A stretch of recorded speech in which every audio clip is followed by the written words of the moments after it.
Well, then you had Richard Ramirez, a.k.a. the Night Stalker. And between 1984 and 85, Ramirez murdered at least 15 people. He would actually break into their homes and kill them. And it was usually done in the dark. So people started calling him the Night Stalker, the walk-in killer, the Valley Intruder. And he was convicted and sentenced to death in 1989.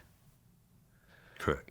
And this guy, I mean, Manson looks just sort of crazy. Richard Ramirez, to me, is scary.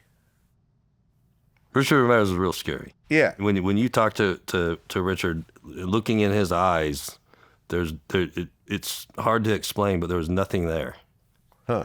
And sometimes you would repeat yourself because you're not sure if he understood you, and he did.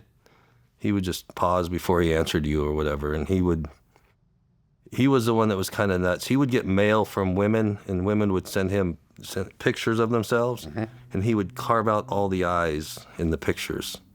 And we never figured out what that was. And he would talk about the crimes in a third party, like his friend did it, not him. You know, and he could do no wrong. Their religion, you can kill, you can do whatever you want, whatever his religion was, Satanism or whatever. And he would tell stories if you got him going. And he told a story one time that where his friend did it, not him, was in San Francisco and gets into a house to kill or rob or whatever he's going to do, and realizes there's a large party going on.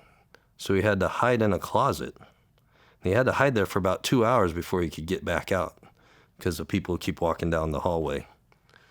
Well, finally, when he got a chance, he got back out and left. Well, the reason I tell that story is, to me, it's weird that to this day, there's a family that had lived in San Francisco that had Richard Ramirez, the Night Stalker, hiding in their closet for 2 hours, and they'll never know. They have no idea who it was. And he was a character. He was different. Well, with people like Richard Ramirez, they get put in protective custody. But at one point, he got paperwork that allowed him to go to the yard. Yes. General population. Yes. What happens next? Well, he got paperwork to go to the yard in the adjustment center, which was going to be another, basically a yard for protective custody inmates, but they were still dangerous inmates. And me and Officer Rodriguez, we ran the first floor in the adjustment center at this time, and we controlled who gets to go where and how and when. And so the first day or two, we didn't let Richard Ramirez go to the yard because we knew something was going to happen to him. And we were just trying to avoid it, trying to get the counselors to change their mind. And Richard was adamant that he wanted to go to the yard. I want to go to the yard. Why was he allowed to go? What was the difference? I'm not sure what the difference was. All I know is the counselor that he was assigned to said he was now fit to go to the yard. Okay. Why and how or what changed, I have no idea. Got it. Okay, so so eventually you let him go to the yard. Correct. What happens next? He's not on the yard maybe 3 minutes, and he gets stabbed.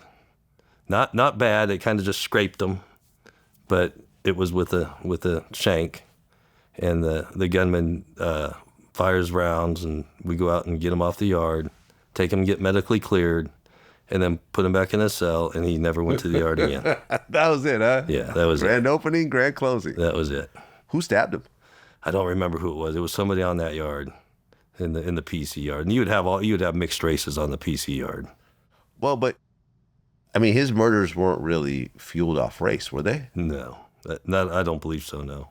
Okay, so why would they stab the Night Stalker? Just to do it, so they could say they stabbed the Night Stalker? That's the only thing we could think of. Yeah. Okay, so that's the thing. Like a high-profile inmate, if you could stab him, you're considered. Oh yeah, you get well known. Okay, but people left Charles Manson alone.